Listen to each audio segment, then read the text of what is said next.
Assalamualaikum warahmatullahi wabarakatuh. Shalom, Om Swastiastu. Namo Buddhaya. Salam kebajikan. Selamat datang kembali di PMK Uncensored.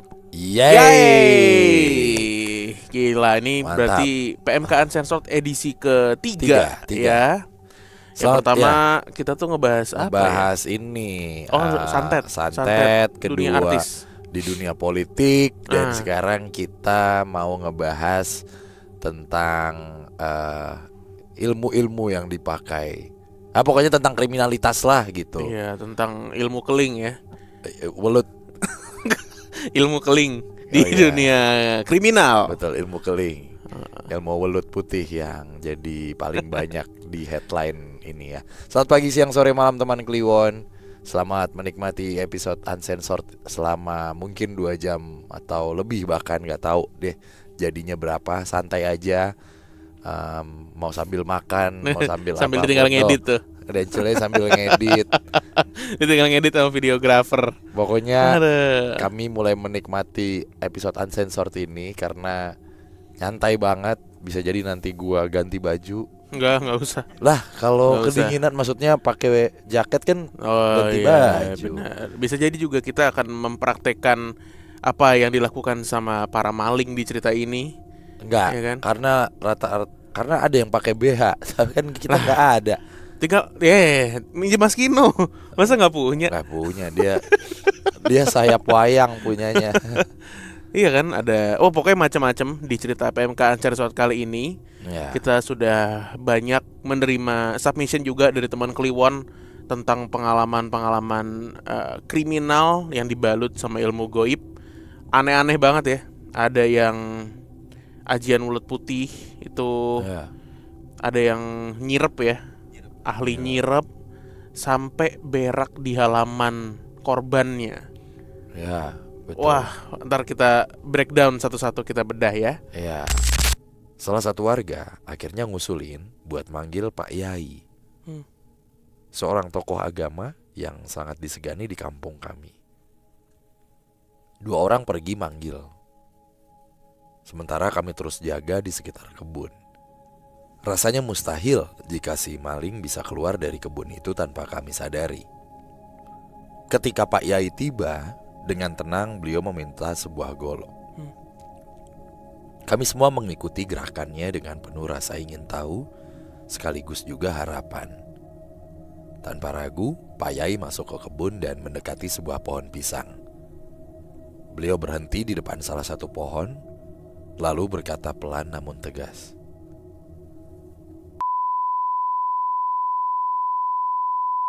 "Anjay." Eits, mau tahu kelanjutan ceritanya? Langsung aja nonton dengan klik link di deskripsi. Dan salah satunya yang unik, yang maling berubah wujud jadi pohon pisang. Lah, yang tadi itu Nah, gua nggak ternyata tahu. masuk artikel. Nah bener, ternyata masuk artikel gitu. Gue baru tahu nih. Jadi ditulis bahwa tahun 80-an kejadian maling yang dikejar tiba-tiba menghilang. Dan salah satu warga yang ada di situ kesal dan menebaskan golok yang dipegang ke salah satu pohon pisang di dekatnya.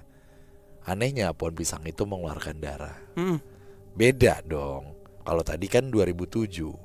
Iya, maksudnya kejadian maling yang berubah jadi pohon pisang gitu loh. Iya kan? Berarti ada ilmunya nih. Iya, makanya. Berarti ada sebuah ajiannya. Turun temurun, iya. Ada Iya. ajiannya lah. Si pohon pisang ini lebih khususnya ya. Iya.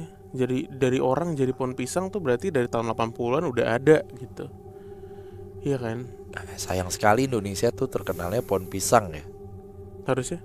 Nggak kayak let's say pohon sawit kan bisa aja. Ayo lo tebang, ayo susah gitu. Kalau pohon pisang kan sekali tebas ambruk. Iya sih ya.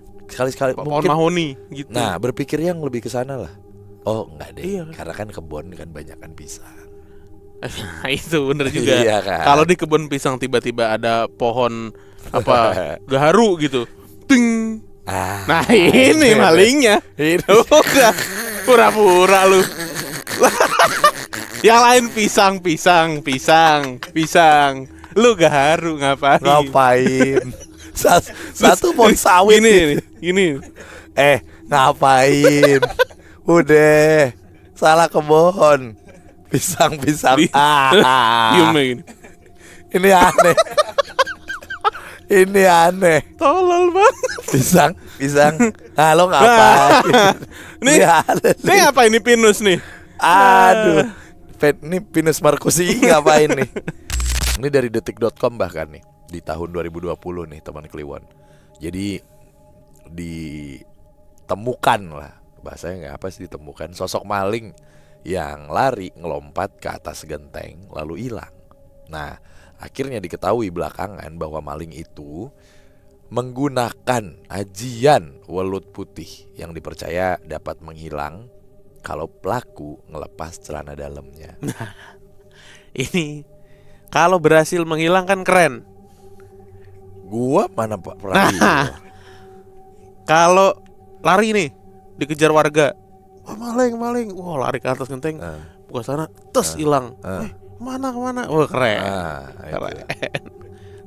Kalau seandainya lari maling, lompat ke atas, buka celana. Nah lo, gimana jadinya kalau maling buka celana? Udah, langsung aja klik link di deskripsi buat nonton episode fullnya. Welut putih ini paling common nih setelah kita riset by orang awam lah ya gitu. Dan ajian welut putih ini usut agak menyerempetnya ke porno ya. Iya. Kalau tadi kan ajian welut putihnya dibuktikan gitu ya, dengan tindakannya tuh nyopot celana dalam terus dia menghilang. Nah, di 2014 ini agak beda sama yang tadi. Dengan ajian welut putih ada sosok kakek-kakek ya, 65 tahun tuh udah kakek-kakek lah ya. Dia itu mencuri dan menggunakan ajian welut putih, tapi dia menggunakan BH atau menggunakan kutang saat melaksanakan aksinya. Gitu. Jadi kakek pakai BH nyolong. Itu kayak orang demam mimpi tuh nggak lu? Anjing banget, kagak nyambung banget. Lu kayak kakek, ya kan? Kayak kakek megang kretek ngopi nyambung. Ini kayak kakek pakai BH nyolong tuh.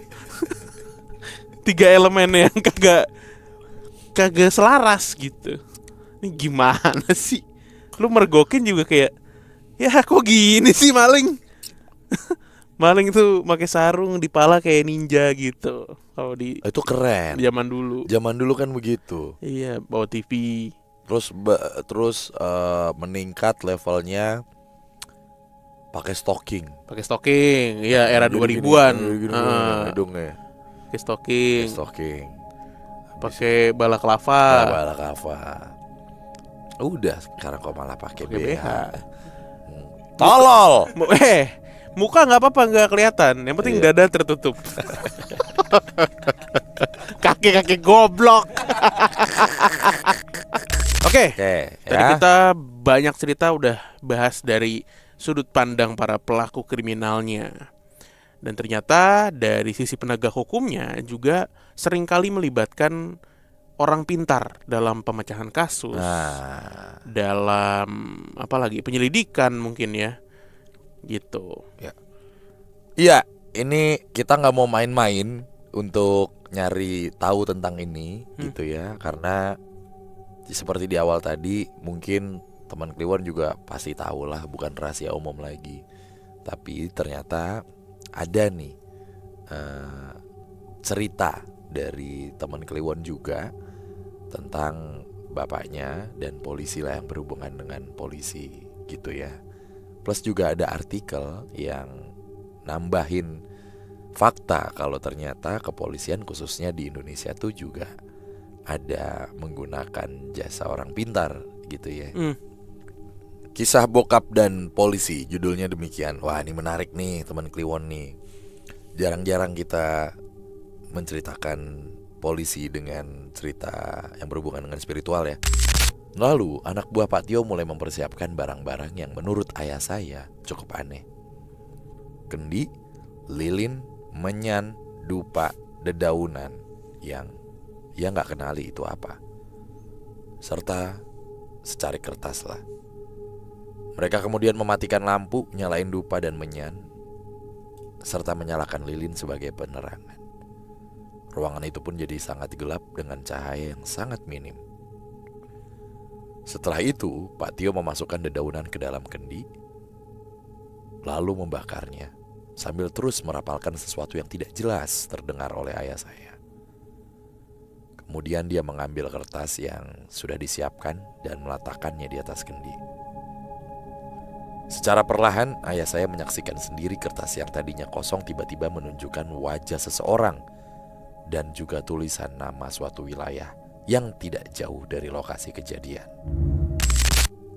Itu nggak bisa berlaku di masyarakat modern kayaknya, di sini gitu ya, di Kemang. Bro, Dikumpulin nih sama ketua RW, coba ayo kumpul semua warga. Ini linggis panas nih. Siapa yang jujur pasti nggak akan kepanasan. ini linggisnya Pak RW. Linggis Pak RW Pak, udah dipanasin lagi. Lama. Berarti gayanya bagaimana tuh dia tuh? Ini linggis, Pak. Ayo udah pegang. Kalau ente jujur, nggak bakal kepanasan, Pak. Asli. Iya. Jadi saya minta ini para warga untuk megang satu demi satu begitu. Ya, mulai dari siapa dulu ini?